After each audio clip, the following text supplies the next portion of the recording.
Hey guys, I wanted to first preface this video by saying that all of this research was a bit difficult to compile on each of these up-and-coming designers due to little information available on them, so if I do say something incorrect, please feel free to correct me in the comments below. I hope this video provides more information on them and that you enjoy it. Grab a snack, relax, and let's jump into it. So first up in our lineup of designers is Owen Hyatt. Owen studied at SCAD University, majoring in fashion marketing with additional skill sets in graphic design. With creating fashion-related content on YouTube, he aims to engage his viewers into the industry of higher designer pieces and some vintage that encapsulate his personal style. As we all know, building connections is an important factor in getting started within any industry, especially in design or marketing fields. Owen was given a great opportunity to work at Size Run Supply, a clothing boutique within Boston. Eventually, this opportunity, along with his hard work, led to being recommended to work with and for Ian Connor as his personal graphic designer. Owen has assisted in creating Ian Connor's projects Revenge Storm and Sicko.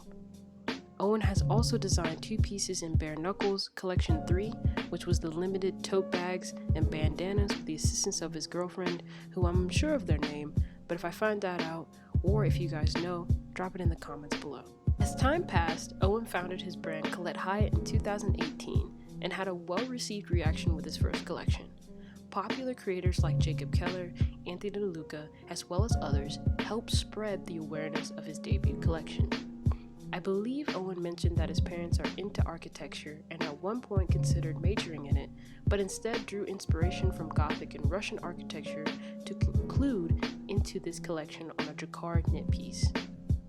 Collection 2 that released this past February, titled In the Pines, showcased a variation in technical graphic pieces with a focus of richness and quality of materials and the revisiting of the jacquard process on another knitwear.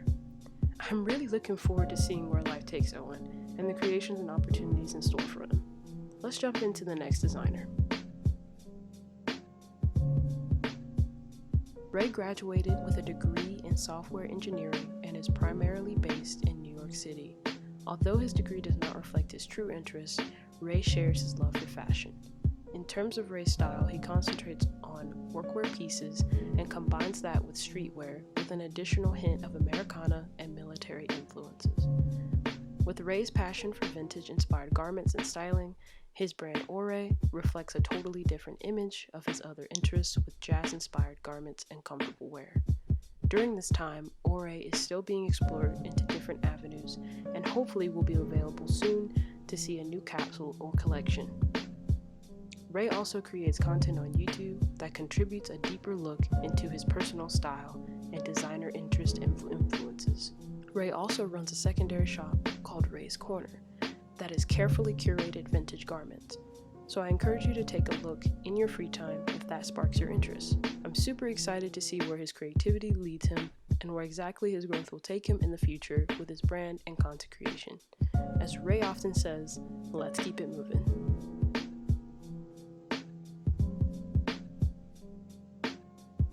For our next designer, who is based in Japan, Ijima works as a consultant for financial advising as well as recruiting.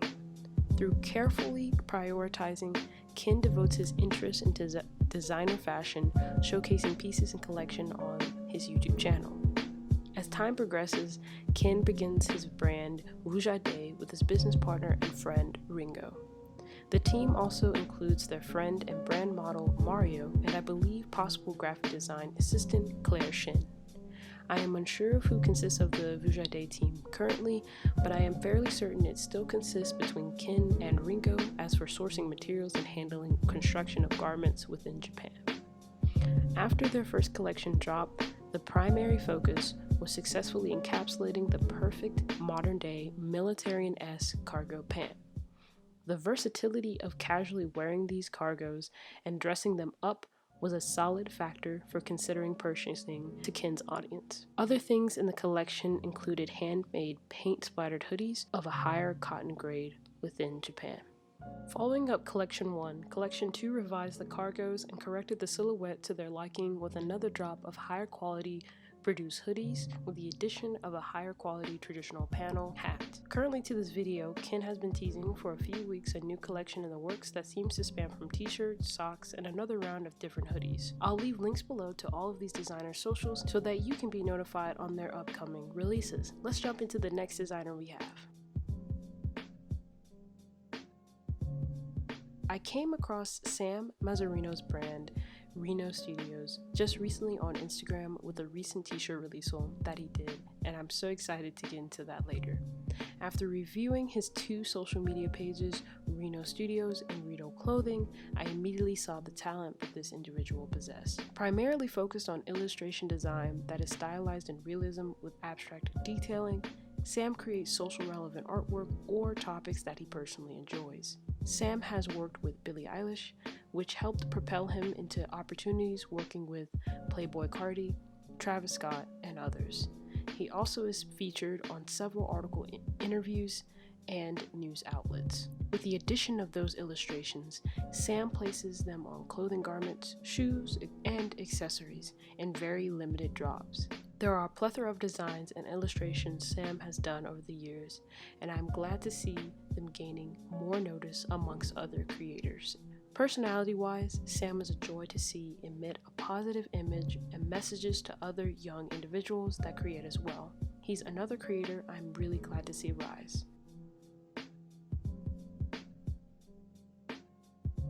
Last but certainly not least, we have Trevor Gorji. Trevor majored in business administration and attended University of Southern California. Trevor founded Fugazi in January 2018, which is a skate-centered streetwear label that specializes in primarily outerwear and workwear, and North Korea Skate Team, which I believe is his secondary clothing brand, with the same specializations in streetwear clothing. In or around 2018, Trevor assisted Fernando Rangel as a product management assistant for his shop Silver League, which is a second-hand and new designer archival clothing library. Trevor's earlier projects included Paradox Supply Company, which was said to be specializing in sports apparel that ranged from tees, hats, and other garments. I believe that company has ceased in today's timeline, but it propelled Trevor to garner experience, thus leading to be a pretty creative marketing genius on social media, which helps push Fugazi and NKST forward now. Trevor as a designer, I would have to say, alleviates the seriousness associated with creating. I also want to present Trevor outside the bubble of the names we're familiar with or who he hangs around with, because I'm sure that all of this hard work he puts in is majority his own. So with that said, let's close out this video.